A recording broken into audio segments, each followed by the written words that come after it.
Greetings to all you crypto traders, hodlers, speculators, and investors. This is Proof of Pod, episode 4. 2 engineers, 1 podcast, no hair.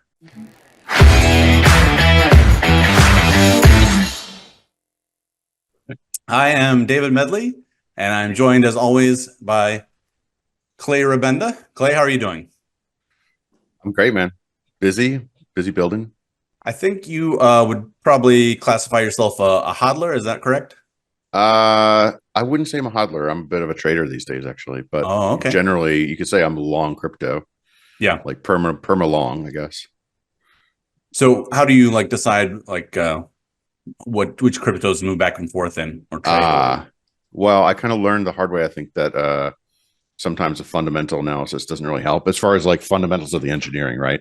Because I kind of went the wrong way with the whole Bitcoin Cash thing because I was kind of thinking more about just the tech end of it, and then it was really all about the sentiment end of it. And so I kind of learned that lesson the hard way. And so since that era, I've tried to find different techniques of putting some sort of a value on this stuff, right? Because it's kind of there's no cash flow, right? So I know stock to flow, people tend to look at that. I don't actually look at that myself, but I'm part of a trading group where we do, basically technical analysis and try to read the market basically. And yeah, you got to get out. I mean, HODL is just a little bit too naive, right? I mean, you can't go through an 80%, 90% downturn. Be like, HODL, right? That's just, yeah. Well, it's a nice sentiment to that everybody's enthusiastic about crypto and that, always up and we kind of have that culture of, supporting the tech in a way by hodling. But yeah, you get pretty burned when it starts to get to be serious money. You can't really do that, right? Well, why is your serious money in there in the first place? If you didn't, because you start in 2013. Yeah. And then by 2017, suddenly it's it gets to be sizable, right? Yeah, I've done some trading myself, but mostly S&P. Usually when people come to me and they're like, oh, I want to trade crypto, I'm kind of like, why? Like, what makes you think that you can? Obviously it's a negative sum game. So a lot of people kind of have this naive idea that crypto trading is easy. So I usually try and talk people out of it, but obviously, if you know what you're doing, there's a lot of opportunities there. I worked for famous, maybe infamous trader Victor Niederhofer for a couple of years, and that's how I came into contact with our guest for today, Andy Aiken. Andy, welcome to the show. Hi, well, thank you. And I also worked with Victor Niederhofer for a couple of years, maybe a little bit later than you did, but I have had a lot of experience in trading non-crypto before I came to crypto. And then I do trade crypto, and it's a totally different ballgame than trading, say, S&P futures or commodities or whatever. It's maybe more commodity-like, but it's still a totally different kind of culture and trading environment. But I feel like I've gotten much better at it than I was at one point. And I am not a well, I do have a core that I hold on to no matter what, and I have held it through the downturns. I do hedge, but I do with probably about 70%, 80% of my crypto. I've offloaded it at what I thought was a high, and then tried to buy cheaper, and that's worked pretty well. Like big picture, not just a short-term high, but like what we had back in 2021, where it was just it run so much, and really getting out and anywhere in those last 2 months of 2021 was a pretty good timing, and then getting back in, let's say in May, June 2022 was also good timing, or even recently, even October this last year. So I think you can preserve capital and increase your stack, and that's what I've been able to do. Maybe not perfectly, but I have been able to at least grow my stack a little bit through some good trades. Actually, really curious to ask Andy a few questions about how he executes that stuff, if we don't mind going that way. Great idea. I'm wondering, as a sort of someone coming from a more traditional, finance background or finance experience, where do you get your hedge? And, are these DeFi tools at all interesting to you? I mean, do quote unquote real traders actually use these tools? Well, there are real traders using it, definitely. And there's, Sure. you can, there's a number of different, let's call it kind of information sites that summarize what is happening on DeFi in terms of on different trading platforms. And you can see there's some pretty big money and some pretty big traders moving money around on these platforms and actually trading. Now, whether they're trading well or not, you can also see that, and that's fascinating to see. Someone that started with whatever $30 million and they've managed to lose 28 million of that or whatever trading, and trying to short Bitcoin all the way up or something like that. But so that's maybe one of the very cool things about DeFi is it's all on the chain, and so you can see what other traders are doing. You can copy trade if you want to. You can see, kind of watch other traders, see what they're doing. If you think they're a good trader, you can follow them. But I also trade. I guess I have what I consider a long-term stock position in Coinbase. Actually, I bought. This was in 2022. I started buying the lead calls for January 2025. And I bought at a strike of 60, and those have done really well. Like Coinbase is up, of course, like 200% this year or this last year, but the calls are up even more. So we're talking about Coinbase, the stock or base, the token stock, base? Yeah, I think. Okay. I mean, I consider that maybe crypto adjacent. It's not crypto, but I think like what's happened, of course, is with kind of Binance running in, or Binance, whatever you want to call it, running out of trouble, and FTX going out of business. They're sort of the last man standing, and are viewed as financially in good shape. They're reporting publicly, unlike Binance and FTX, what their financial position is. You can see their balance sheet, and so it's so I have a stock position in that, and then also Galaxy Digital, which is kind of, if Coinbase is the Amazon of crypto, I consider Galaxy Digital the SoftBank of crypto, which is they're more the merchant bank, and they're making these early stage investments and so on. And of course, they got hit really hard in the Luna Terra blow up, but they've they say they don't lose that much money, but now they're starting to recover a little bit. But so on the stock side, I have those which are maybe more traditional, kind of a bridge between traditional investment and crypto.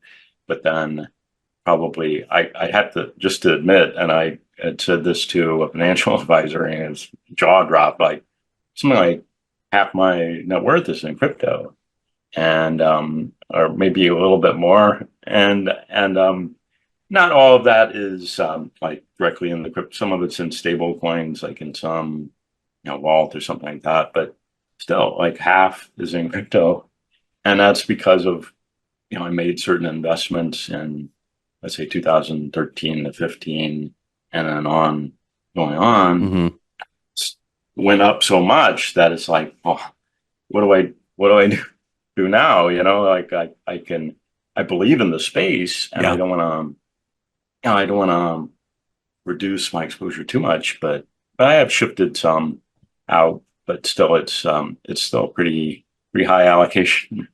Yeah. Love to hear it. I think a lot of people are getting burned because of that, right? Because they sort of end up in a position where they don't necessarily have the experience. And then, I think if you lose $28 million, you can definitely call yourself a real trader, whether you did that on Uniswap or like the New York Stock Exchange, right? You paid your tuition, definitely. Yeah. What you're saying about Coinbase kind of reminds me, like some like gold bugs recommend you buy like gold stocks, not necessarily just hold gold, which obviously is inert.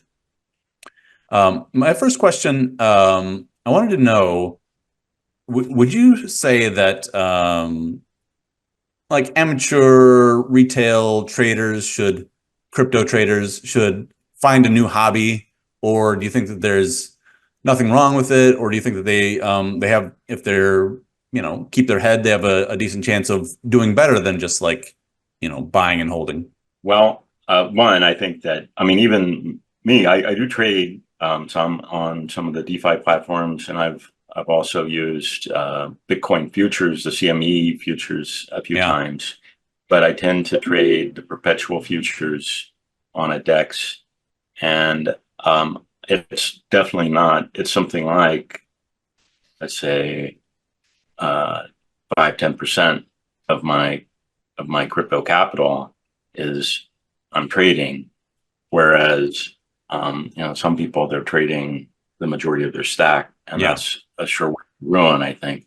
So most of my crypto assets are in longer term investments. I'm not really touching them, leaving them alone. And then what I do trade is my speculative capital. So maybe, let's say, 8% of my capital is speculative capital.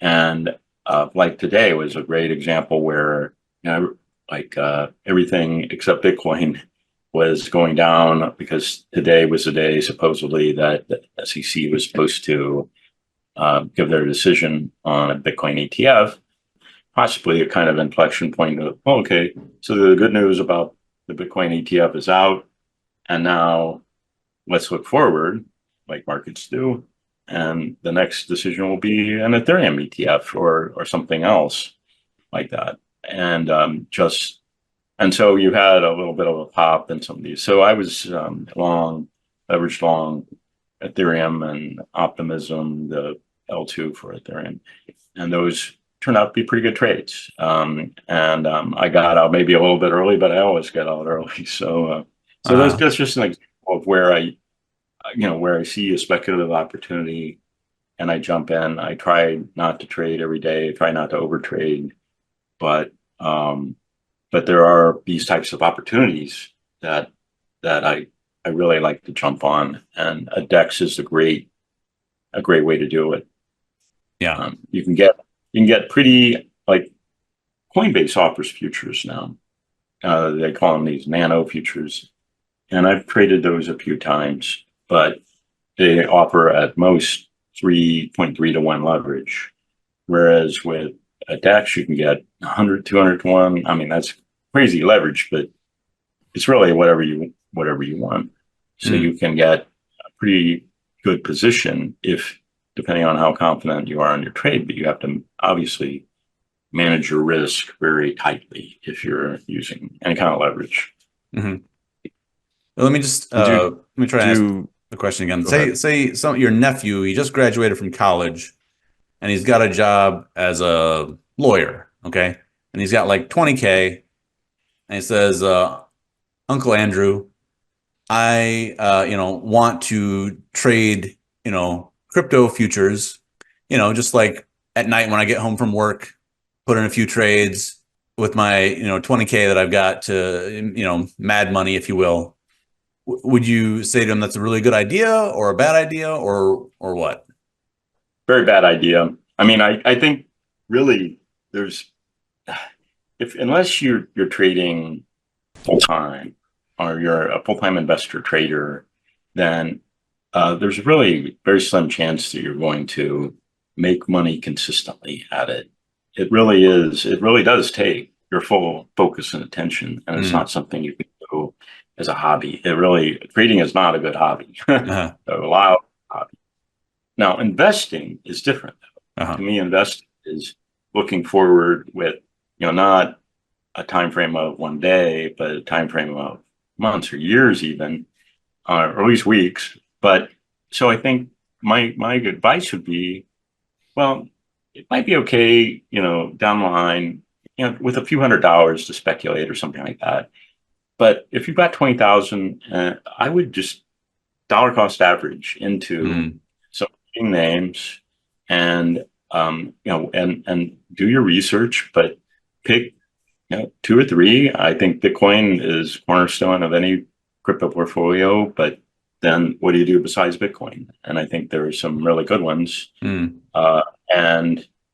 and dollar cost average into those and build a position and take your time doing it and take advantage of the volatility by dollar cost averaging in.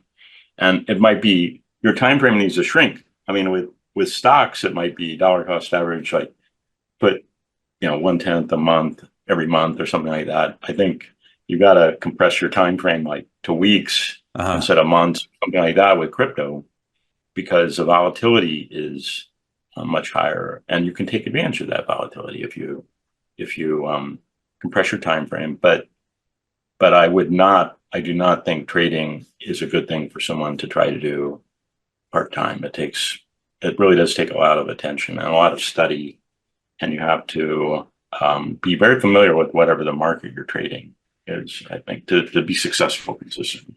Okay, good. That sounds like we're kind of on the same page as far as the advice would give to somebody who has no particular experience or knowledge or to get into crypto trading. Well, especially if they've just like heard about crypto, being a good place to be.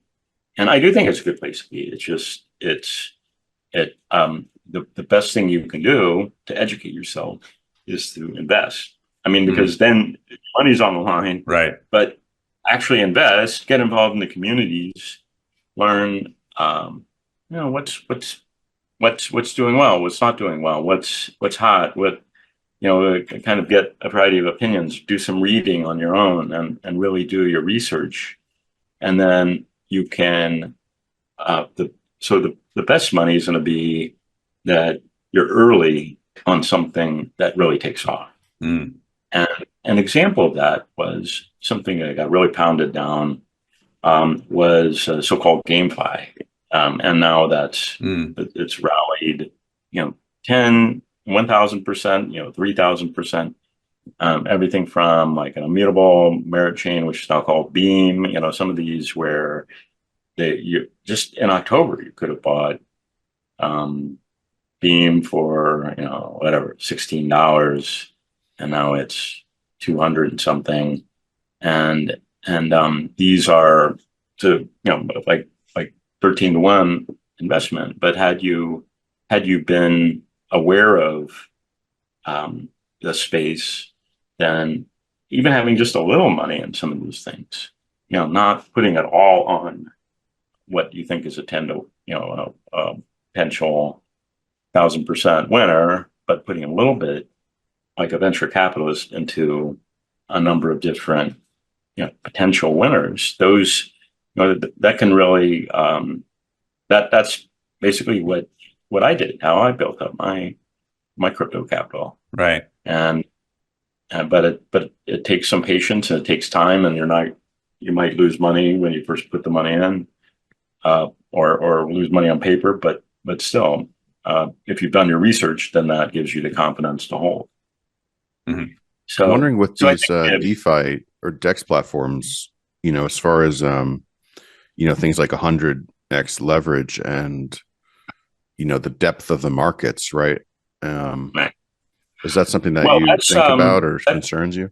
Well, okay, so there's it's really very okay. So there are different categories of DeFi. I would say first there's lending, which and something like collateralized debt positions, which would be things like Maker or Aave, more on the lending side. And then you've got new sites or new apps like Prisma, which is like lending against your Ethereum liquid staking tokens and so on. So these types of platforms where you're putting down some collateral, you can borrow. Depending on whether you're being pretty conservative or not, it might be a good thing to do in a bull market, like borrow 10% or something like that. And you still have your collateral, and as long as you're managing that position properly, then you now some maybe 10% additional capital to trade with, or not trade with, but invest or put into something else. Or you could double it up, or just put the stable coins into a vault somewhere and earn something off of that. So that's what one way to use leverage, and I think a more conservative way, where I'm talking about like 1.1 to 1 leverage, not 100 to 1 leverage. Mm-hmm. But then there are what's emerged is a set of perpetual futures, decentralized exchanges that, like Quenta, GMX, DYDX. There's many others that I'm kind of mentioning. The main ones on Ethereum. There's some on others on Solana and so on, and it's there's just a huge set of offerings, because it's very profitable for the DEX, because if someone's over leveraged and they liquidate them, then they keep something like 8-10% liquidation premium. So I guess the only way to really make money against the house, so to speak, is to use very small leverage, and I'm talking about at most like 3 to 1, 5 to 1, and then keep very tight stops and trade the same way that you would trade futures if you're trading for a money manager. You're trading for either offer. You're not going to hold your position. If it's losing, more than X%, you got to manage your position, manage your portfolio risk, and that's the only way you're going to stay in it and survive, is if you manage your risk really tightly. But I would just say, for someone, unless they're prepared to do that and prepared to really be very introspective about what they do well and what they don't do well, where they messed up, where they didn't mess up. If you're not comfortable with that type of a brutal self-examination and really try to get better at trading, then don't bother trading. I mean, it's just not. You're not ready for it. It's not for you. And I say that from my heart. It's been a road for me, a journey for me to get to where I am, where I consider myself a modestly successful trader, but in crypto as well as outside crypto. But it's if you're not prepared to do all of that, and it is like I said, a full-time job, then it's just not the thing for you yet. And just invest, get to know the the space, the ecosystem of specific coins and platforms, and get to know the people and who knows what they're talking about, who doesn't, these types of things. It's really really important where you get your information in this space. What do you think about, given that you can easily shoot yourself in the foot, and there is a lot of sort of retail in these markets. And well, my personal view is that this stuff is going to be hard to regulate because of sort of the jurisdictional issue, right? Because these decentralized tech kind of exists in the ether. I'm wondering, do you think it's like a net positive or a net negative that we're maybe not going to have regulation as far as this kind of leverage that you can get, and people, like you're saying, it needs to be a full-time job, right? So we have this concept of an accredited investor, right? And everything's sort of walled gardens when it comes to traditional markets. So my personal view is that it's a good thing, and that people actually need to get a little bit of lessons as far as like the world we live in, right? Because the whole financial system is such a linchpin in the way everything operates. And so I think it's good that people are sort of getting thrown in feet first to some of this stuff. But there's an argument to be made also for regulation. I'm wondering where both of you guys sit on that. Certainly there is. So just throw something in there with your question there.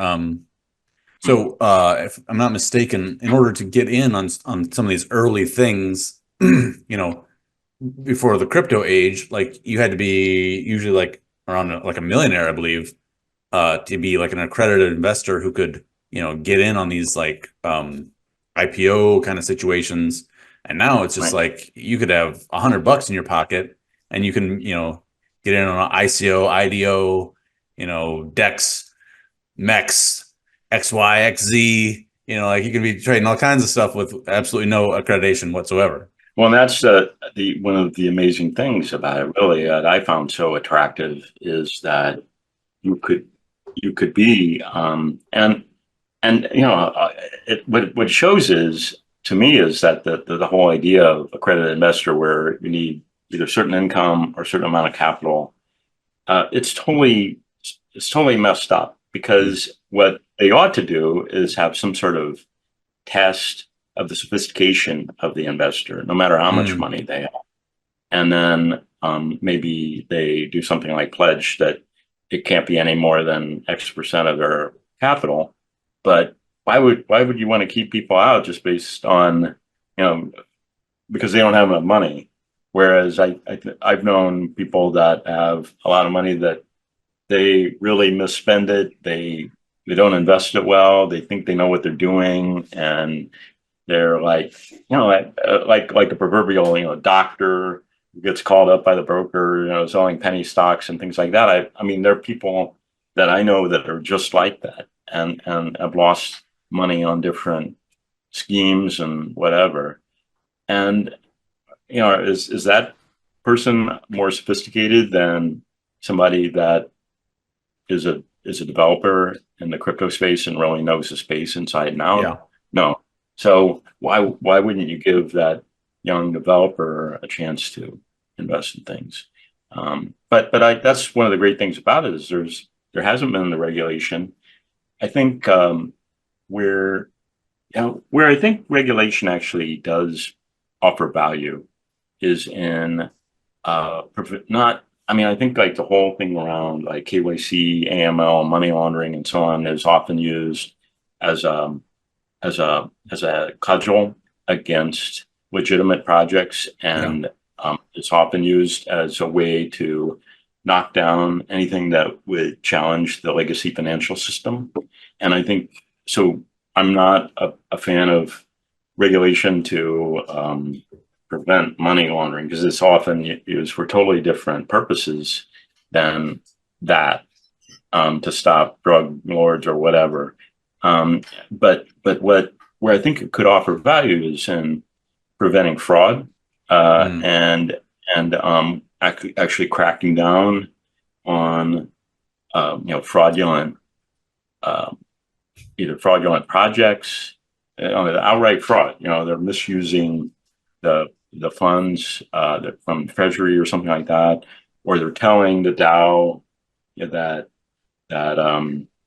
it's the DAO's money, and however we vote is how they use it, and then they rug pull. They have some sort of access to the wallets or something like that, and they Yeah. can rug pull that type of thing. I think there's not a clear law that prevents anyone from doing that. Well, I had the keys. I mean, if Yeah. you got the keys, it's your money, right? So they There's so so that's the many sort of ways to thing go that. with that. But like, wasn't FTX like the most friendly with the lawmakers?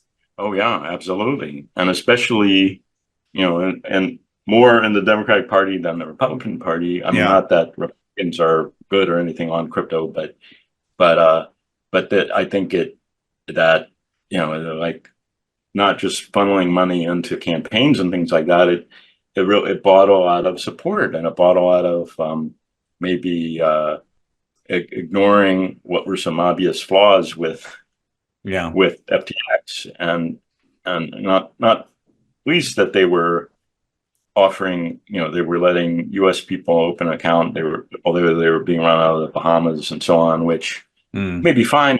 Got Again, if you're accredited investor, you've got $30 million and you want to put money into something in the Bahamas or Cayman Islands or whatever. Well, that's fine, but they were taking money from ordinary people and didn't have any kind of open books or anything like that, Yeah. where you knew what they're and the whole thing with Alameda being allowed to avoid liquidation. I mean, that was entirely fraudulent. I mean, they were Yeah. taking customer funds to cover their holes, and it was completely fraudulent. Yeah. But I think the other type of fraud is things like phishing schemes and so on, which have actually hit a lot of people. And I've lost a little money to that. I mean, I could go down the list of like crypto founders. I mean, people that really know, they've got a lot of experience in the space. They're a developer, they're a founder, and they lost money in some phishing scheme or something where they just signed a approval for spend privileges on their wallet and got drained.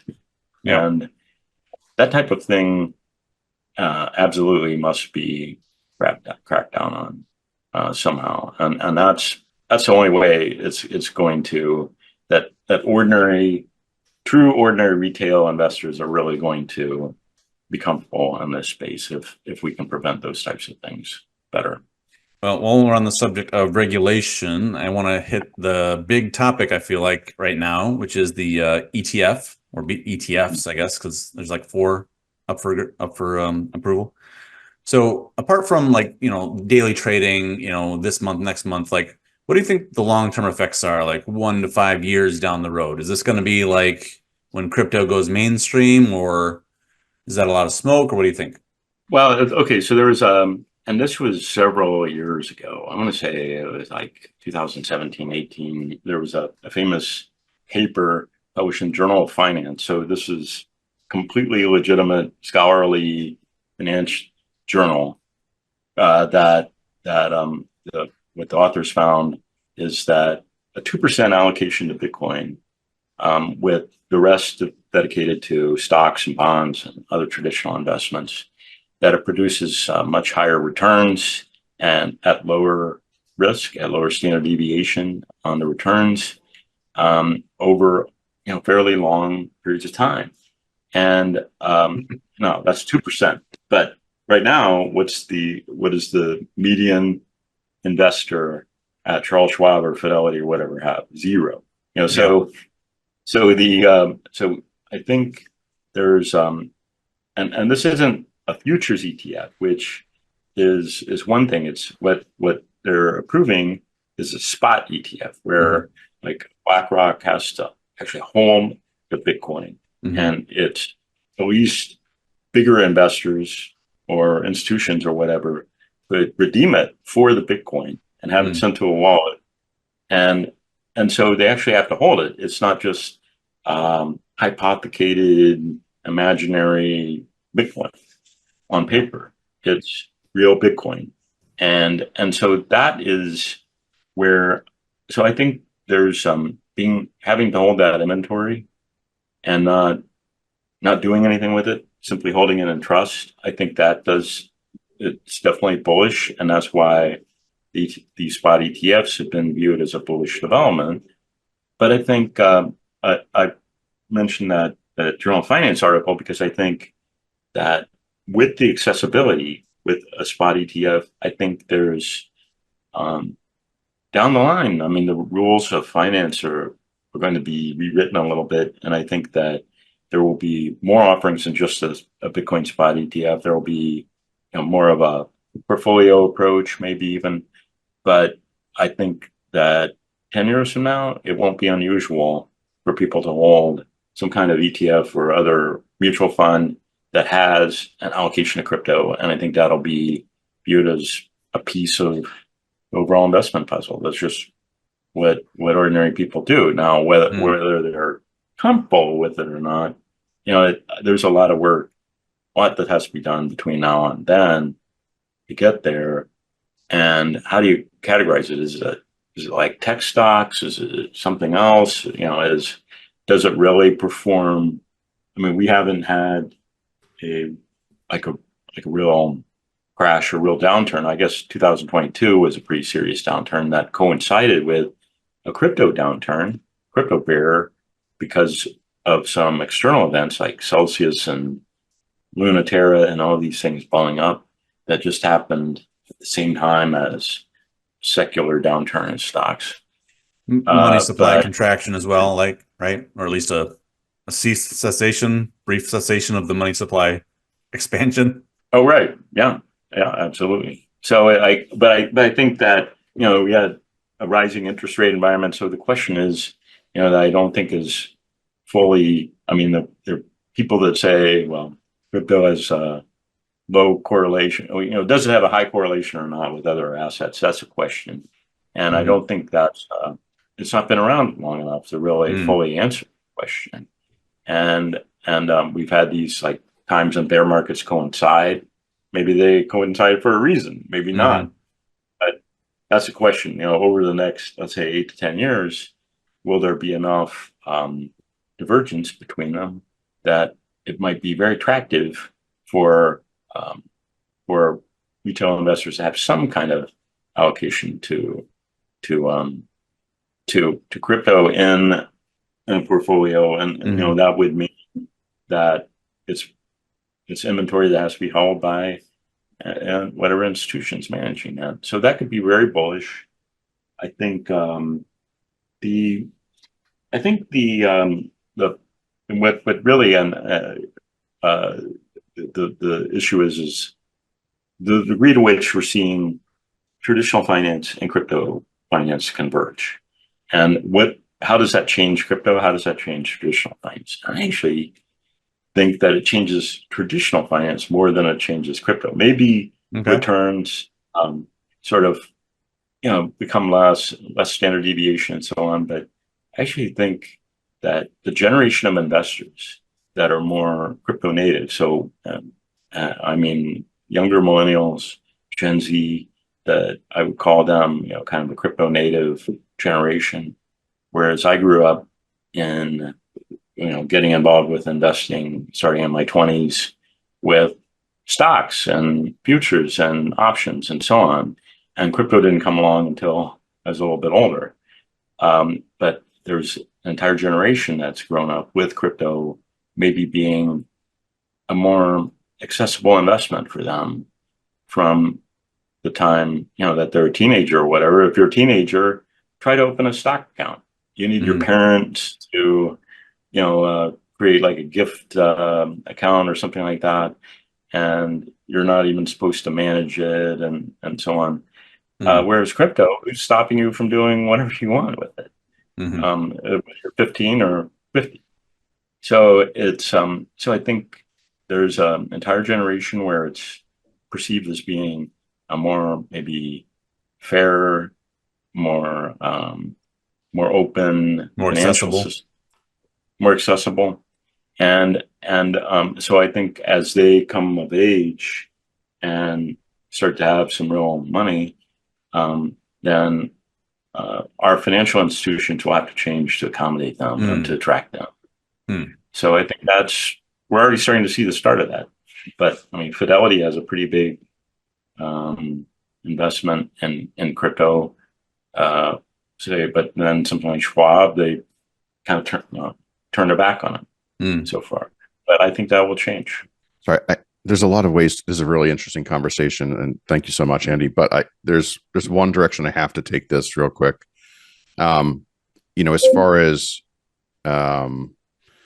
these crypto things sort of being half precious metal and half high tech, and the sort of intersection of the halvening coming, I think, in late April, plus sort of the sort of greater maybe macro bear outlook that sort of everyone seems to be crowding into. I'm wondering, do you think, how does that play out? Right? It is, let's assume we're going into sort of a bear market as far as, maybe liquidity problems, maybe, cash flow problems for some entities. Does the crypto market track the precious metals? Do the precious metals do well? What is the time frame of that? Right. If you look at like 2008 and gold, right? I mean, it was, I think there was a period there where people were really scrambling for liquidity. So it went generally down a bit, but that, I think that was actually in a slightly longer frame that was really kind of bullish for gold. So I'm wondering if you could speak to that a bit. Yeah, well, it's okay. So there's maybe some different types of bears. I mean, there's more of the deflationary fear bear and an inflationary fear bear. And I think that crypto can do well in an inflationary bear, and it can not do well, do very poorly in a deflationary bear.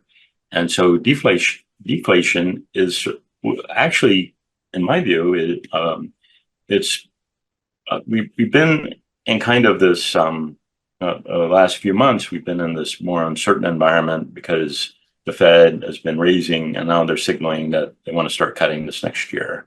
And so the question is whether they've overcorrected, and they're going to push the economy into a recession. If that happens, if we do go into a recession, and it's a fairly mild recession, I don't mean soft landing. I mean actually, downturn.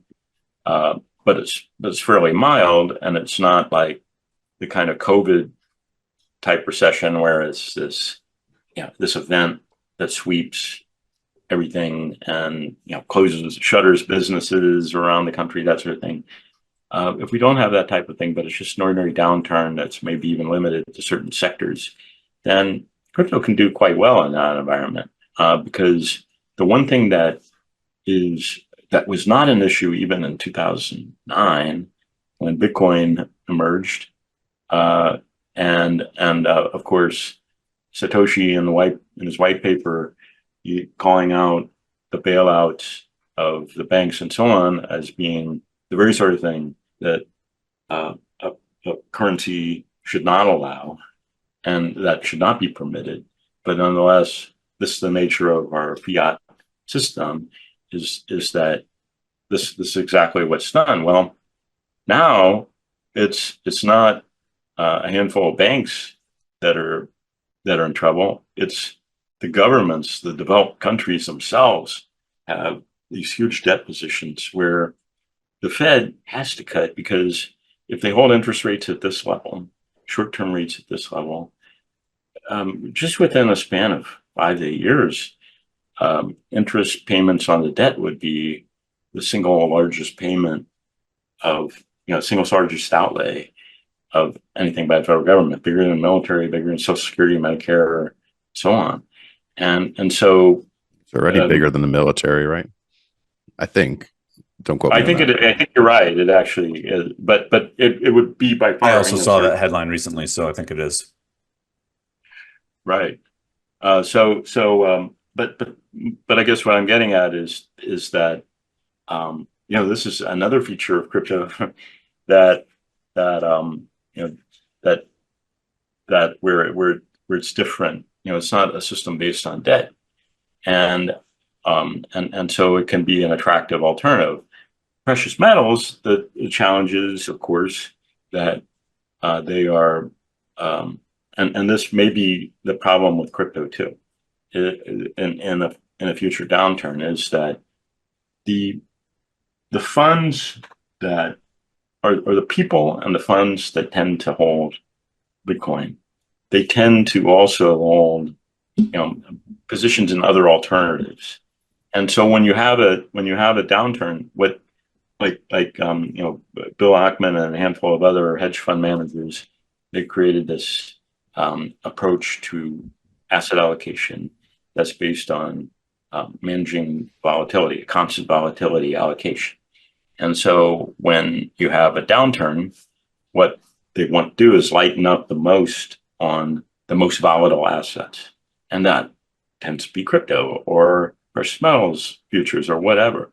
And so they lighten up on these things. And so they actually get hit harder seemingly, at least early in a downturn, than other asset stocks even. So the question is whether we'll see that again in the future. And I think the only way that we can avoid that is if any kind of downturn is pretty mild. If we have continued inflation, if the economy doesn't go into recession, if we have a continued inflation, I think that's very bullish for crypto.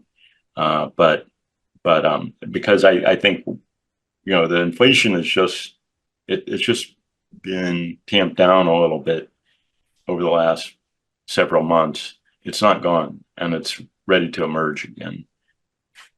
I'm gonna jump in with one of my opinions.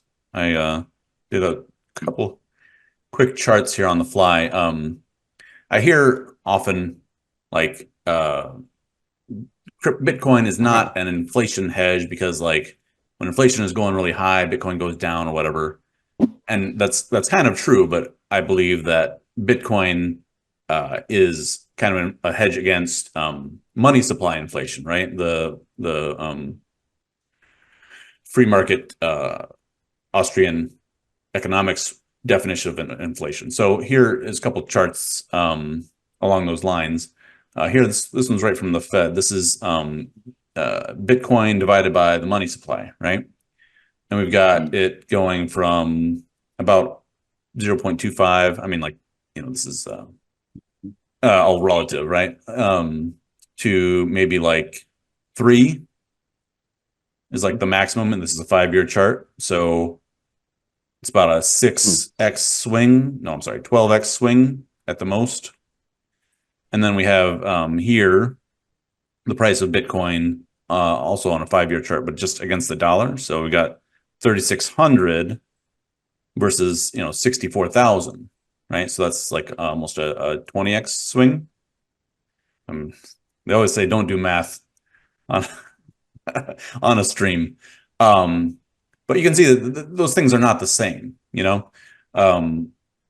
When, in my opinion, when the amount of money in circulation goes up, the money supply in US dollars, the price of Bitcoin typically goes up in terms of dollars.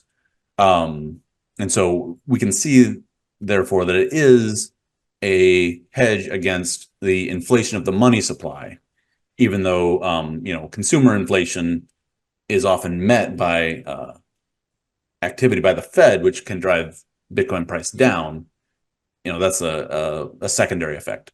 I think that's. I think you're making a correct observation. When I'm talking about inflation, I mean the monetary inflation that eventually comes into it. It may not even appear in the price of steaks or whatever. Yeah, but let me just say I wasn't trying to disagree with you.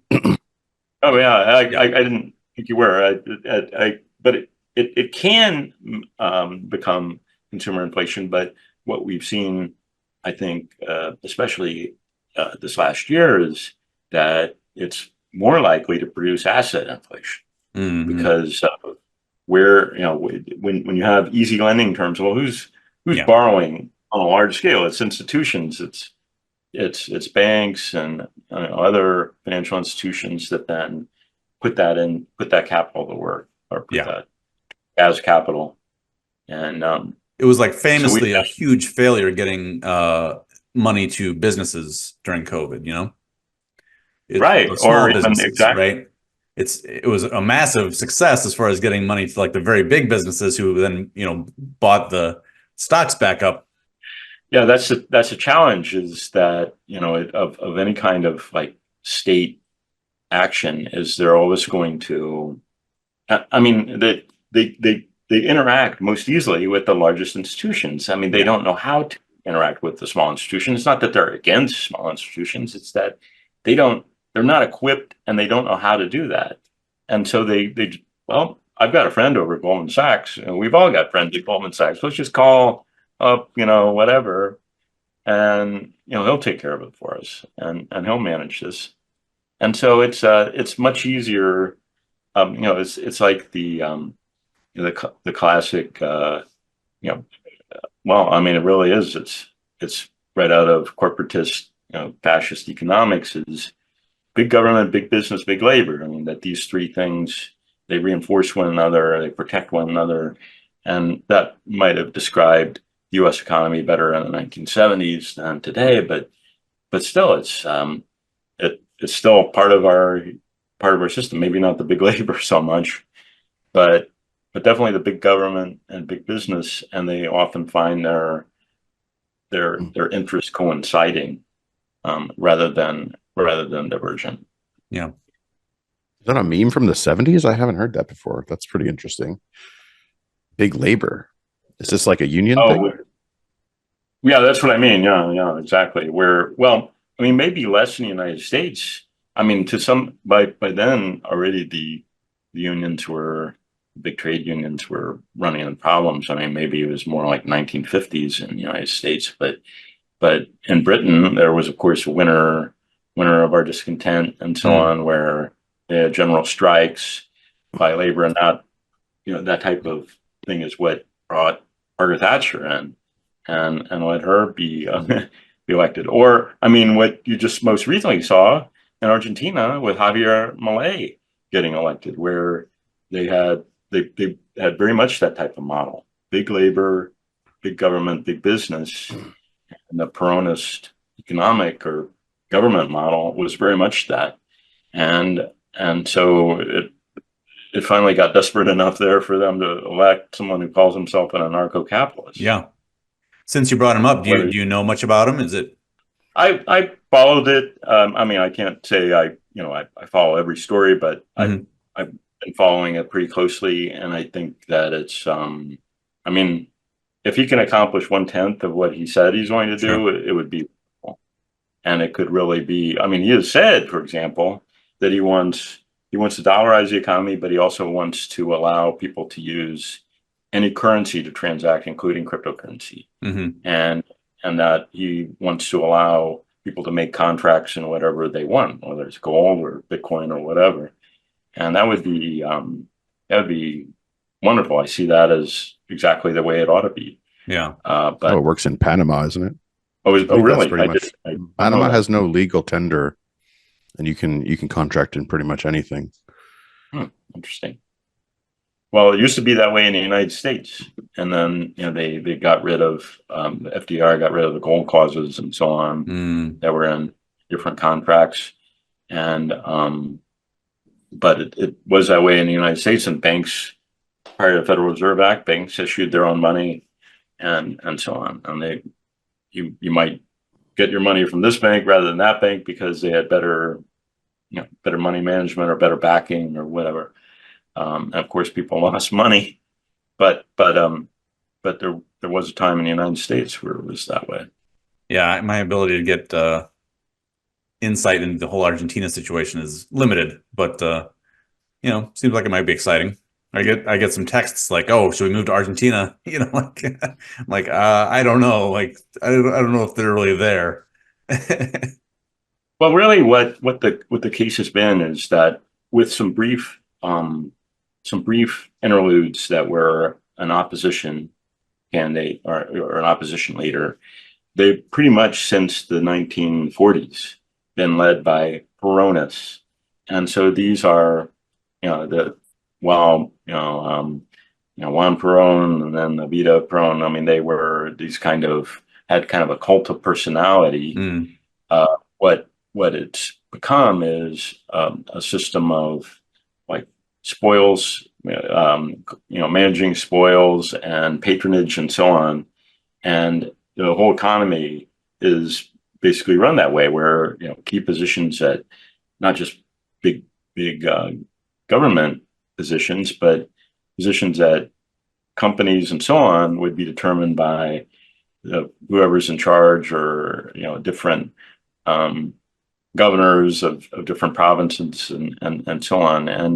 And so this was a very bad system, and they Argentina had its own financial crisis, currency crisis in 2003 that they have never really recovered from. And so it's been 20 years in financial crisis. And so finally they've elected someone who wants to do sort of shock the system. Yeah. See how it plays out. There's a lot of opportunity there, but maybe a lot of risk Yeah. too, right? I'm I hopeful. think, I've not looked at, I back in the early 2000s, I had some investments in Argentine companies, and I've not looked at it since then. And I'm starting to look at it again because it's like the survivors could do pretty well. Mm.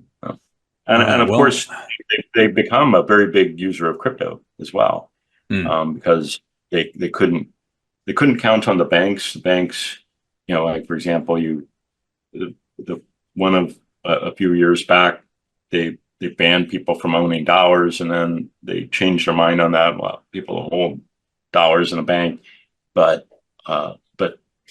people have long sought alternatives, and so Argentines are among the countries or people that have one of the higher adoption rates of crypto.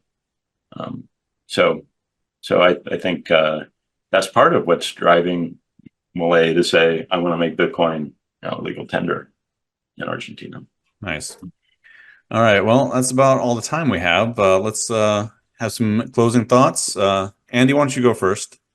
Great. Well, I think it's a very interesting time in crypto. I'm pretty bullish on the space right now, and I'm looking forward to seeing what comes. I think that it is still an early bull market. There's plenty of opportunity to get into some good positions, and it's not what it was back in October, but still time to get some decent prices on things before they go higher, and that's how I'm looking at it right now. Thank you.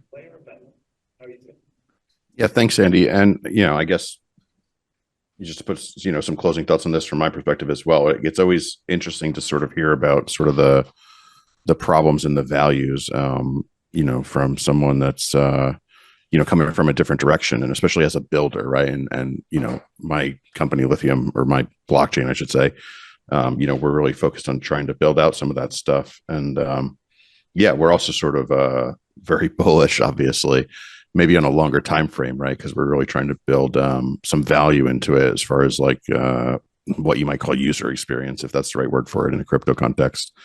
But I think when you look at some of these things, as far as the DeFi stuff that we were talking about earlier, I really see the whole space from a technological standpoint is really immature, actually.